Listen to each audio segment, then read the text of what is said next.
Greetings and welcome to an episode of Pop's Collection. I'm Ron Tweedy, joining me is Pops, and today we're going to be talking about the second episode, Moon Knight Summoning the Suit. Welcome everybody. Yes, this is unprecedented for us to actually follow a series as it's going. Yeah. This is not going to be a long series anyway, so I thought it would be interesting to try and do this because I don't know, the first episode was a little hard to follow. You had to really watch it closely, and I didn't get a whole lot of excitement out of it, that first episode. So to me, like the best part of the episode, I know they had to do character development and what have you, but to me the best part was when we finally got to see Moon Knight fighting the Jackal in the men's bathroom. Right. You know? Yeah. And that was really and that's kind of how the episode ended. So which was the goldfish problem. Yep. But anyway, summoning the suit, this episode, your impressions, did you think it was any more revealing than the first episode? Yeah, I think so. I mean, you get a little bit more information about Mark Spector. We're introduced to a new character on screen, Layla, who is apparently Mark Spector's wife, and Steven, who we're following his viewpoint throughout the vast majority of the show so far. He really is kind of caught off guard, the fact that, you know, he's got another identity that has a wife and a completely different thing, and who's also apparently the avatar of the Egyptian god Khonshu. So yes, and that's a kind of an interesting in this episode. I think that Steven with a V learns more about this character. It kind of starts off where we left off in the last episode. Well, yeah. With the fact that what I thought was interesting is he goes to the security guard and he says, "Man, I'm going to really blow your mind when you see this." And the only one that you get to see on the security tapes is Steven. Yeah. You know, and due to that fact, he gets canned, you know. Right. So it kind of was interesting that, you know, the way everything started. Yeah. And again, like you say, we're seeing most of this through Steven's perspective. And he's not really, once more he finds out about Mark and Khonshu and all this other stuff, he didn't want to have anything to do with it. Right.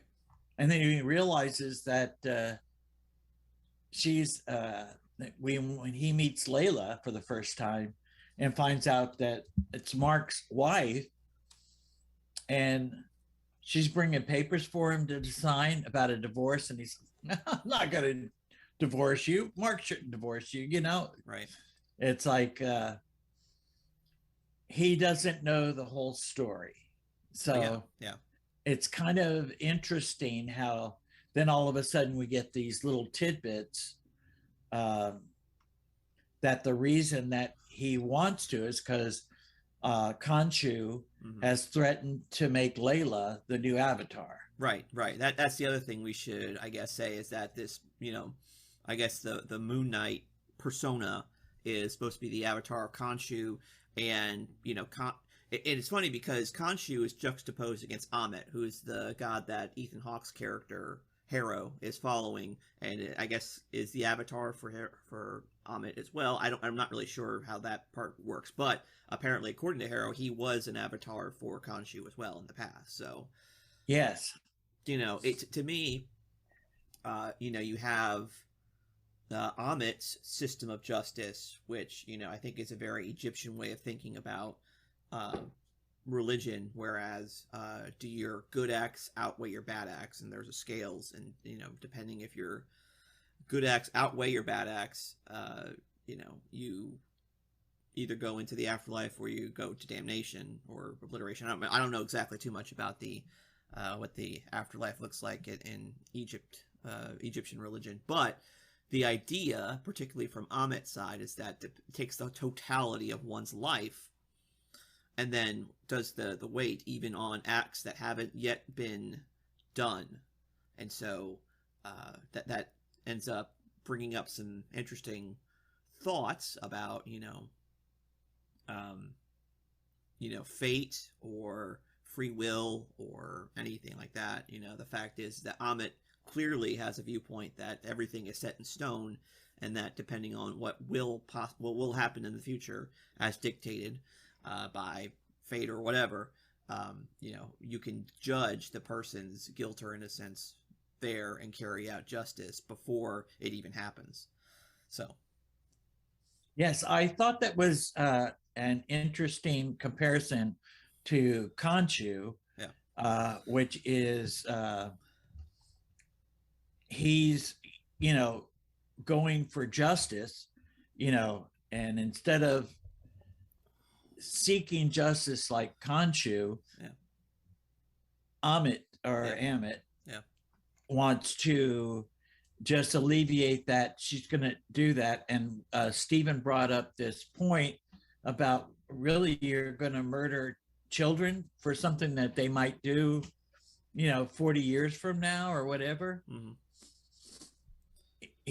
And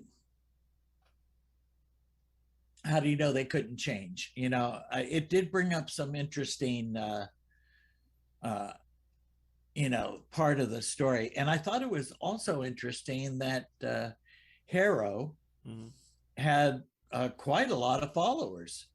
Right. And they were willing, as we saw in the first episode, the old lady, when he was doing justice on her and she didn't cut it. Right. And, she just died right there. Right.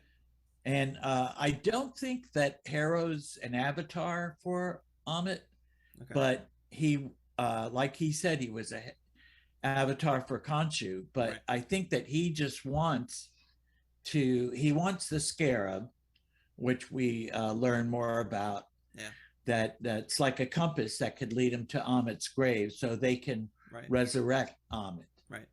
So I don't think he's an avatar for her, but maybe, I guess. Yeah. Well, then the other thing is that the being the avatar of Khonshu is not something. It seems like it's not something that somebody willingly does, or it's not like a good thing. Mark does not want to be the avatar. Like, he's supposed to just do one more job for Khonshu and then that's it. But he also, the reason why he's divorcing his wife, or wants to, is because he doesn't want to get her involved in any of this. He wants to protect her. So, that's the other thing that's on the quote unquote good guy might not necessarily have the best interests of his avatars at heart. Right. Right. And I think there was a little line in there where he said that this is supposed to be the last thing, but there's always, or was it Harrow that said that? There's always a little something else that needs to be done. Yeah. And they're not really putting a good, framing a good picture of Khonshu in this episode at all. Well, it's not black and white. I think there's shades of gray with both deities. I mean, obviously, I think they definitely frame Amit as definitely the more dangerous of the two. Like like they literally call out child murder. So it's like, okay, we get it. They're the bad guys, but Khonshu's not necessarily a good guy. No, and it's almost as if the avatar for Khonshu is a slave. Correct. Yeah, that's probably a good that's a good sure description. Yes. So most of this episode deals with Stephen learning, I guess after getting candy, Yeah. Has got the key card to go to the storage facility, Right. and he sees the inside the storage facility all of Mark's stuff Yep. and money and a gun and passports, all kinds of things, Mm-hmm. And he finds the scarab. Right. And so then I does Layla meet him there at the or does she meet him at his flat? I can't remember. She meets him, I think, outside. No, no, she meets him at, I think, at the storage facility. Yeah. Yeah, I think so. Yes. And then they go to his flat, Right. and Yeah, that's right. and then the police come to get him. Uh-huh. Although the police are in Harrow's pocket. Right. Right. They have no intention of, you know, arresting him and bringing him to the station or anything like that. They're specifically, you know, doing what the cult member or the cult leaders a bit, you know, Bidding or whatever you want to call it. Thank you. And it's kind of interesting, I thought, where Harrow was attempting to lure Stephen, showing him all these good things that he was doing. Yep. And then then he starts talking about Amit, and all of a sudden Stephen's like, really? That just don't seem right either. Yeah. Yeah. Khonshu, no, but Amit, no. Yeah. Not either. So and so I just don't know. Like you say, I guess he could be an avatar for Amit, but because how does he conjure up these jackals? Right. And then his tattoo does the weird scale thing, Yeah. So I don't know. There's something going on there. Yeah. And I'm sure that maybe we'll be discussing that in a further episode. But sure. I thought the best part about Layla telling him to summon the suit when she shows up. Yeah. And he really, it's the first time that we get to not see Moon Knight, which we saw in the first episode, but we saw Mr. Knight. God bless you. I muted myself and hoped that you wouldn't say that, but yeah. Okay. Well, hey. So yeah, you're right. So we get to see a different, so summoning the suit. This is something actually that Stephen does have the power to do. And like you said, he envisions a different kind of suit than the traditional suit of armor that is used by the Fist of Khonshu normally. So right. So and we see that he's got this nice white suit, but he's still got the mask. Yeah. Yeah. And his eyes are like lit up. Yeah. And he has some strength.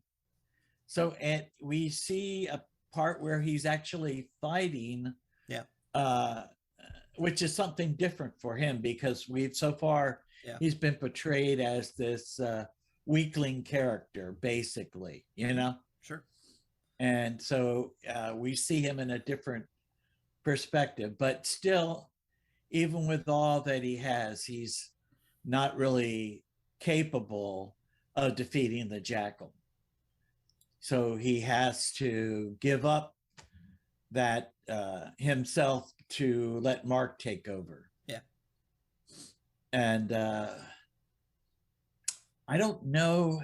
I guess that previously Mark didn't have the ability to continue on in the body of Stephen, but at the end of this episode, it looks as though he's able to do that. Right. Our perspective as the viewers of the story up until that point have been completely through the perspective of Stephen.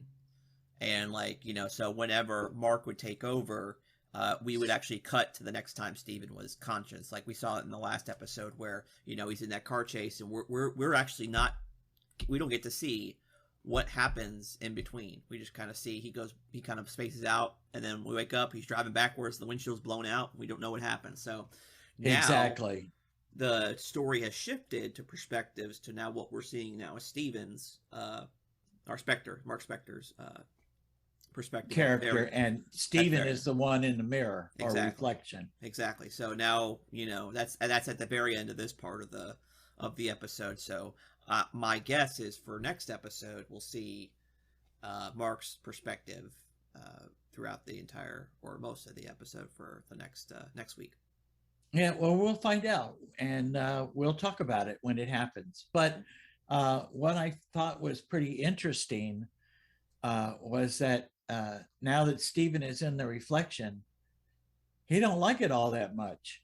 No. You know, he thinks that it's, you know, he's like wanting to get out, but yeah, Mark's not ready to let him out. Right.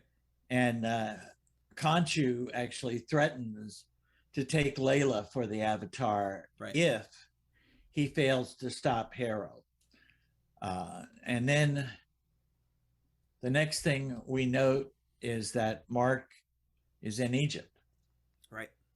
And so do you think that Khonshu has the power to transport him there, or, you know, some kind of a portal or something? What do you think? Or you don't know? Or I don't know.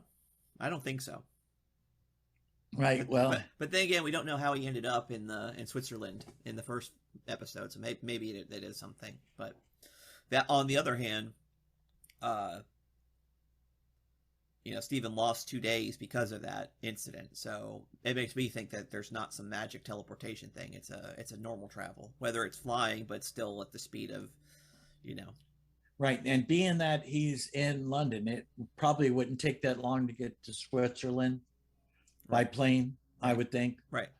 You know, so, but for some reason he blacks out and loses the time. But yeah. So, what'd you think about it? Was it? Is it still for you? Yeah, it is. But I don't know. We'll see. Like, I think one thing that is missing so far, and it's only 2 episodes in, so I'm definitely going to reserve judgment, but there's no real connection to other Marvel character stories, you know? Right. With all the other ones, we've had some connection somewhere. And so I'm just wondering how they would connect Mark Spector, because, you know, there's not a whole lot of stuff going on in Egypt that other heroes are involved in. So I don't know who it could be. And I don't ever recall Moon Knight being a you know, in the Avengers or in another fighting combo group that I can remember. I'm sure there was something.